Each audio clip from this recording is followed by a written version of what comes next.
அஸ்வின் பக்தி media channel அனைவருக்கும் எனது அன்பான வணக்கம். இப்போ பள்ளி திறக்கும் நேரம், 10வது முடித்துவிட்டு 11ஆம் வகுப்பு எல்லாம் நம்ம பள்ளிக்கூடத்தில் ஸ்கூலில் சேர்க்குற நேரம், அதே மாதிரி +2 முடிச்சுவிட்டு காலேஜில் சேர்ற நேரம், கல்லூரிக்கு படிப்பை முடித்து விட்டு வேலைக்கு போகிற நேரம் எல்லாமே இந்த டயத்தில் ஒன்றா வரும். பேரண்ட்ஸுக்கு கொஞ்சம் மன உளைச்சலும் இருக்கிற நேரம். நம்ம சரியா தப்பா, சரியான ஸ்கூல்ல சேர்க்கிறோமா, பையன் இந்த ஸ்கூல்ல படிச்சிருவானா, எல்லா ப்ரெஷரும் இருக்கும். இதுல எந்த குழந்தைய ஹாஸ்டல்ல சேர்க்கலாம், எந்த குழந்தைய ஹாஸ்டல்ல சேர்க்கக்கூடாது. சிலர் இந்த அந்த ஸ்கூல்ல நல்லா இருக்குங்கிறாங்கன்னு கொண்டு போய் பிள்ளைய ஹாஸ்டல்ல சேர்த்துருவாங்க. சேர்த்ததுக்கு அப்புறமா 1 மாசமா 2 மாசமா அந்த பிள்ளை நான் ஹாஸ்டல் படிக்க மாட்டேன்னு சொல்லும். திரும்ப கூப்பிட்டு வேற ஸ்கூல்ல சேர்ப்பாங்க. பண இழப்பு. அப்போ ஒரே விஷயம் என்ன அப்படின்னா, ஒரு குழந்தை அப்பாட்ட பேச மாட்டார். பேச்சுவார்த்தை ரொம்ப ரொம்ப கம்மியா இருக்கும். என்ன ஆமா இல்ல அவ்வளவுதான் இருக்கும் பேச்சு. ரொம்ப பேச மாட்டாங்க. அப்பா மேல கோபமே இருக்கும். இன்னும் சொல்ல போனா இதுக்காக என்ன செய்வாரு, வேணும்னே படிக்காம அவாய்ட் பண்ணுவாங்க. படிக்கிற திறமை இருந்தும், நல்ல திறமை இருந்தும், நல்ல நாலேஜ் அறிவு இருந்தும் படிக்கிறத வேணும்னே என்ன செய்வாங்கன்னா சரியா படிக்க மாட்டாங்க. அந்த குழந்தையை நீங்க ஹாஸ்டல்ல சேர்க்கலாம். ஹாஸ்டல்ல சேர்த்தீங்கன்னா நல்லா படிச்சு நல்லா வருவாங்க. வாழ்க்கை ரொம்ப பிரமாதமா இருக்கும்.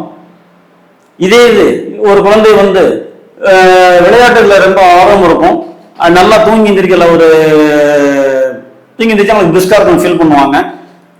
குறை சொன்னா பிடிக்காது அவங்களுக்கு. ஆனா அதே நேரத்துல பாசமாகவும் இருப்பாங்க.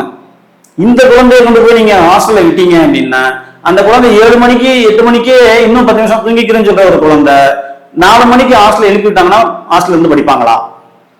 இன்னொன்னு என்னன்னா, அந்த குழந்தைய 5 மணிக்கு 4 மணிக்கு எழுப்பி விட்டா என்ன ஆகும் அப்படின்னா, வயிறு உபாதைகள் வரும், அல்சர் பிரச்சனை கண்டிப்பா வரும். அவங்க தூங்கி எந்திரிச்சா தான் பெஸ்டா இருப்பாங்க. தூங்கி எந்திரிச்சு படிக்கிறது வட்டத்தில் படிச்சிருவாங்க.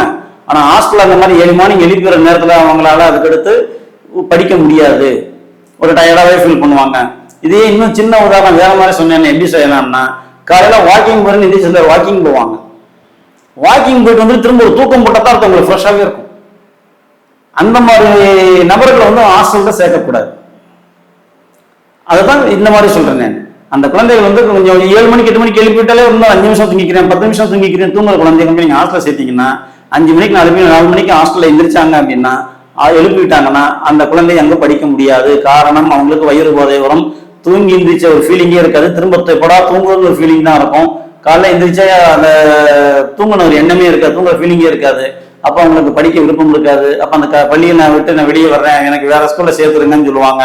ஏதோ காரணம் சொல்லாம வேற ஏதோ காரணம் சொல்லுவாங்க. திரும்ப அந்த பணம் கட்டினது ஃபுல்லா வேஸ்ட், வேற ஸ்கூல்ல தேடி கொண்டு போய் சேர்க்க வேண்டியது இருக்கும். அப்ப எந்த பள்ளிக்கூடத்துல சேர்க்கலாம், எந்த காலேஜில் சேர்க்கலாங்கிறத கொஞ்சம் யோசித்து முடிவெடுக்க வேண்டும்.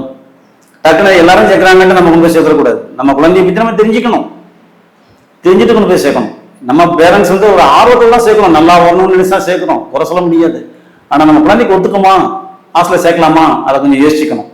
ஒரே ஒரு கேரக்டர் ஓப்பனாவே சொல்லிட்டேன். கேரக்டர் இந்த மாதிரி அம்மாவை செஞ்சிருப்பாங்க, அப்பாவை பிடிக்காது, அப்பா ஏதாவது குறை இருந்தா அப்பாவை எதிரியா கூட பார்ப்பாங்கன்னு சொல்ல போனா வெளியே சொல்ல மாட்டாங்க, அப்பாட்ட பேசவே மாட்டாங்க, டிவி நல்லா பார்ப்பாங்க, சினிமா பார்ப்பாங்க, சாப்பாடு வெரைட்டியா டிஃப்ரெண்டா வேணும்னு கேட்பாங்க, படிக்கும் திறமையும் படிக்க மாட்டாங்க. அவங்களும் ஹாஸ்டல்ல சேர்க்கலாம், நல்லா படிச்சு வருவாங்க.